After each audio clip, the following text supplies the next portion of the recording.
Hello বন্ধুরা, আজকে আমরা পুকুর থেকে মাছ ধরছি। তো মাছ ধরার পরে আমি বড় একটা পাঙ্গাস মাছ নিলাম। আমি কখনোই এত বড় পাঙ্গাস কাটি নাই, তো প্রথম আমি কাটতেছি। তো পাঙ্গাস মাছটা হচ্ছে আমার ফেভারিট মাছ। আমার অনেক পছন্দের মাছ হচ্ছে পাঙ্গাস। তো পছন্দের মাছ বলেই আমি বড় পাঙ্গাসটা নিয়েছি, নিয়ে এখন কাটতেছি।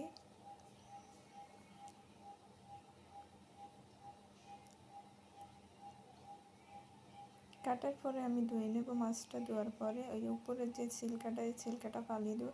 ছিলকাটা ফালানোর পরে মাছটা অনেক সুন্দর দেখা যায়। তো ফালানো শেষ, এখন আমরা লবণ দিয়ে মাখিয়ে নেব, লবণ দিয়ে ধুয়ে নেব। মাখানোর পরে ভিতরে মাছের ভিতরে রগ আছে, এই রগগুলো ফালিয়ে দেব আমি। এই রগগুলো ফালাইলে আর মাছ ভাজার সময় ফুটে না। আর এই তেলাপি মাছটা হচ্ছে আমার শাশুড়ির জন্য। আমার শাশুড়ি পাঙ্গাস মাছ খায় নাই, তো একটা তেলাপি মাছও উঠছে, তো এই মাছটা ভাজি করে দেবো আমার শাশুড়িকে। তো লবণ দিয়ে ধোয়া শেষ, এখন আমি লবণ দিয়ে দিলাম, হলুদের গুঁড়া দিয়ে দিলাম, মরিচের গুঁড়া দিয়ে দেব, হালকা সয়াবিন তেল দিয়ে দেব, দিয়ে মাখিয়ে আধা ঘন্টা ফ্রিজে রেখে দেব।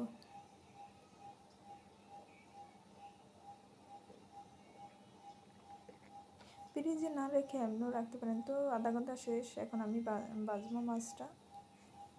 এই যে তেলে দিয়ে দিলাম মাছ।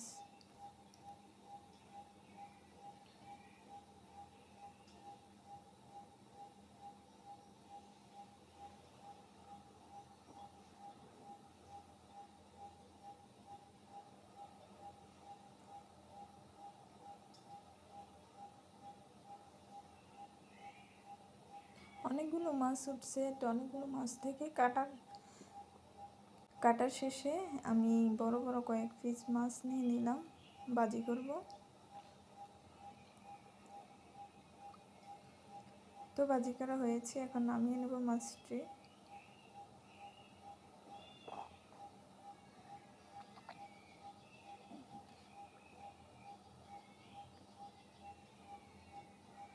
এবার তেলাপিয়া মাছটা ভাজলাম, সুন্দর মতো ভাজি করে দিলাম আমার শাশুড়িকে মাছটা।